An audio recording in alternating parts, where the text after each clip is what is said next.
சரசு சரசு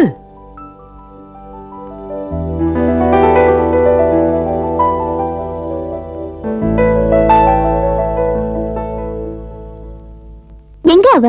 யாரு? அவளுக்கு என்ன பிடிக்கலையா? நினைச்சேன்.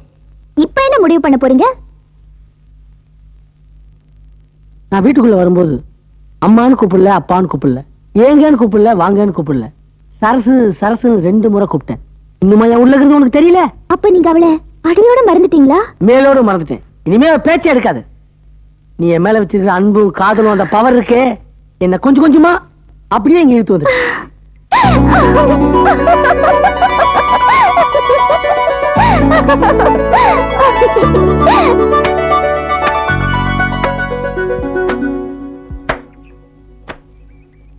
ஏம்மா, எவ்வளவு நேரம் தான் இந்த சட்டையை கல்லு மேல போட்டு அடிப்பேன்? எங்கம்மா இருக்கு உன் நினைப்பு? என்னம்மா இது? புத்தம் புது சட்டையை அடிச்சே கிழிச்சிட்டே. உனக்கு யார் மேல கோவம்னு எனக்கு தெரியுது. என் பையன் உன்னை பார்க்க வரலன்னு இன்னைக்கு சட்டையை அழிச்சு கிழிச்ச, நாளைக்கு என்னையே கிழிப்பேன். என் பையனும் அந்த பொண்ணு ஒன்னா வந்தாங்கன்னு வச்சுக்கோ, அவங்க 2 பேரையும் சேர்த்தே கிழிப்பேன். இது சரிப்பட்டு வராது. அவன் இங்க கொண்டு வரதுக்கு ஒரு ஐடியா பண்றேன். விடுறே, நிம்மதியா தூங்கலான்னு போனா எங்க இவ்வளவு அவசரமா கூட்டிட்டு போற? அந்த நடக்கிற அக்கிரமத்தை பாருமா. என்னாச்சு?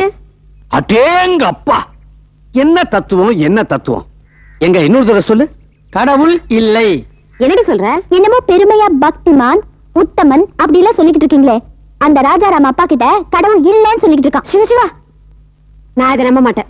நீங்க இப்படி சொல்லுவீங்கன்னு தெரிஞ்சுதான் உங்களை கையோட கூட்டிட்டு போறேன். இந்த பாரு, நீ சொல்றது மட்டும் உண்மையா இருந்துச்சு, இந்த நிமிஷமே அவனை ஊரை விட்டு துரத்திடுறேன். வா. கடவுள் இல்லைன்னு நீ எதை வச்சு சொல்ற? உங்களை வச்சுதான் மாமா. நீங்க எவ்வளவு பெரிய அறிவாளி.